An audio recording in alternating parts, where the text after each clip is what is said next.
Ronaldo is on his back, crying, being carried off the pitch on a stretcher in the 25th minute of the biggest game of his career. This is the Euro 2016 final.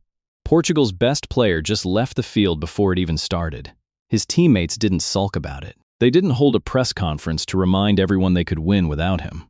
They just played on for 2 hours.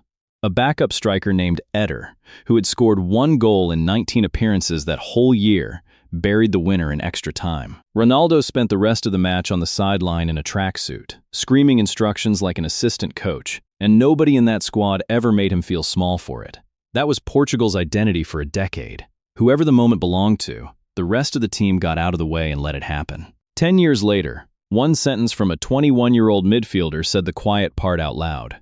Here's how Portugal carried itself in 2016. No player, not even the backup striker who won the final, needed to publicly downgrade Ronaldo to feel important that night. Respect for the guy who built the platform they were all standing on wasn't treated as optional or old-fashioned. It was just the baseline. Here's how part of the 2026 squad carries itself. João Neves scores the goal that saves Portugal's tournament opener, a 1-1 draw against Drive Congo, then gets asked about Ronaldo in the mixed zone. He is just another player here to help, Neves says. 21 years old, 1 senior international goal to his name, standing next to a 5-time Ballon d'Or winner and choosing that sentence. Wrong moment to make a point about equality.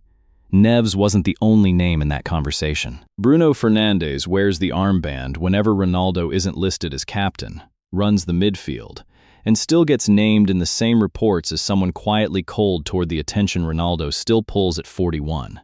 A guy who inherited a good share of his own platform from the man he's being distant with.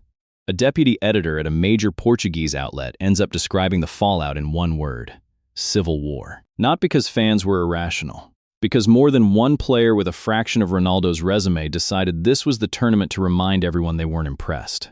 Vitor Pinto is careful to say there was no organized boycott. He also confirms the team never built a system to actually get Ronaldo the ball in space. Somewhere between no boycott and no plan for him, the effort quietly disappeared. Here's the thing nobody in that dressing room wants to say directly. This is not a story about an overprotective fan base. It's a story about players a fraction of the way into their careers deciding, mid-tournament, that deference to the guy who carried the last 2 decades of this national team was something they could opt out of on camera. In 2016, the least famous guy on the roster went out of his way to make sure Ronaldo never felt like a spectator. In 2026, some of the most famous guys on the roster went out of their way to make sure everyone knew they didn't need him. Portugal are the same country. Half the surnames on the team sheet haven't even changed. What changed is how much ego this generation thinks it's earned before it's actually earned it. Ronaldo walked off his final World Cup saying he had a clear conscience.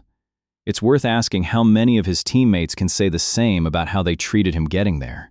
10 years ago, the least experienced guy on the team made room for a legend and won a trophy doing it.